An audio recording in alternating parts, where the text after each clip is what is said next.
Je vais vous parler maintenant avec Valérie Le Rouge, notre correspondant en Belgique, en Europe et ailleurs, de zytologie. Alors, la zytologie, c'est comme l'œnologie pour le vin, mais c'est pour la bière. C'est une façon d'étudier. Ça vient de zytos en grec. Le zytos, ça veut dire bien, mais vous le saviez probablement. Alors, un zytologue, c'est pas forcément quelqu'un qui descend plusieurs litres par jour, mais c'est celui qui étudie, grâce à des cours, qui étudie ce breuvage-là. Et il y a de plus en plus de cours qui sont dispensés. Où ça? Précisément en Belgique. Et ça n'est pas tout à fait un hasard, comme va vous l'expliquer maintenant Valérie. Bonjour. Bonjour William, effectivement en Belgique il y a 200 brasseries qui produisent 2500 bières différentes, certes. Certaines sont confidentielles, mais comme pour le vin, il y a des bières qui se marient plus ou moins bien avec des plats, il y a des températures de dégustation différentes, il y a des arômes parfois très complexes. Alors il fallait bien des zytologues ou des biérologues, plus simplement, pour s'y retrouver. Ils proposent des cours qui séduisent de plus en plus, des repas d'entreprise par exemple, ou des jeunes trentenaires qui veulent comprendre davantage ce qu'ils boivent, comme ceux que nous avons rencontrés ce week-end avec Thierry Bordeaux. Je vous rappelle que la bière est à consommer avec modération.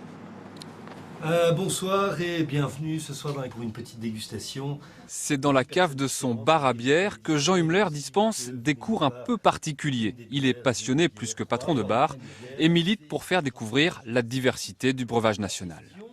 Plus vous avez l'habitude de goûter des choses différentes, plus votre palais va s'enrichir et au bout d'un moment vous ne pourrez plus revenir en arrière. Le cours commence avec un peu de théorie sur les différentes techniques de fermentation avant d'attaquer la dégustation.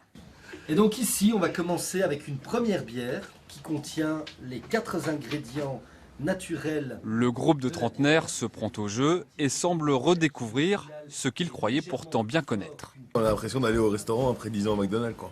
Je suis pas sûr que dans toutes les soirées qu'on a pu faire où on a bu de la bière, on n'a jamais bu une des 3 ou 4 qu'on a goûté là pour l'instant ici.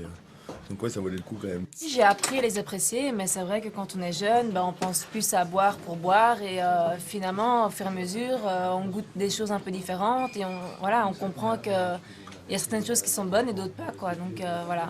Ici, vous avez un très très bel arôme. On va aller du litchi à la pêche blanche. Au programme, 2 heures d'explication, quelques fromages et une dizaine de bières. Contrairement à la dégustation de vin, ici, on ne recrache pas. Si on recrache, on n'a pas de perception de l'amertume.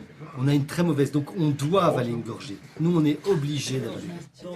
La séance se termine par un lambic, une bière exclusivement bruxelloise, acide, sans bulle et sans mousse, de quoi perturber les papilles. Pour une dégustation aussi, ça fait partie du jeu. On est là pour goûter des choses, ça plaît pas. Finalement, c'est pas important. Ce qui est important, c'est de découvrir.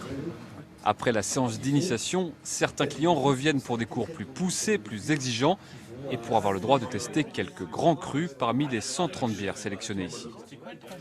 Ah oui, il y a des grands crus, effectivement. Les Belges ont la réputation d'être d'importants consommateurs, on l'avait, mais producteurs aussi. Ça se vérifie dans les chiffres? Alors, dans les variétés de bière, effectivement, c'est l'un des principaux fournisseurs, mais en volume de production, pas du tout. La Belgique se situe 20e pays producteur. C'est la Chine qui est le premier producteur au monde de bière. Eh oui, là aussi. Les États-Unis, le Brésil derrière, avec des marques industrielles très puissantes. Et en consommation, alors les Belges se situent mieux, mais là encore, il y a les Tchèques en première position, les Allemands, les Autrichiens, les Anglais également. Et surtout, le volume de bière bu par Belge diminue depuis 10 ans. C'est 74 litres par an et par habitant aujourd'hui. C'était 10 litres de plus quasiment il y a 10 ans. Tout simplement parce qu'on l'a vu, les Belges souhaitent consommer mieux, quitte à boire moins. Bonne idée. Merci beaucoup Valérie. À plus tard.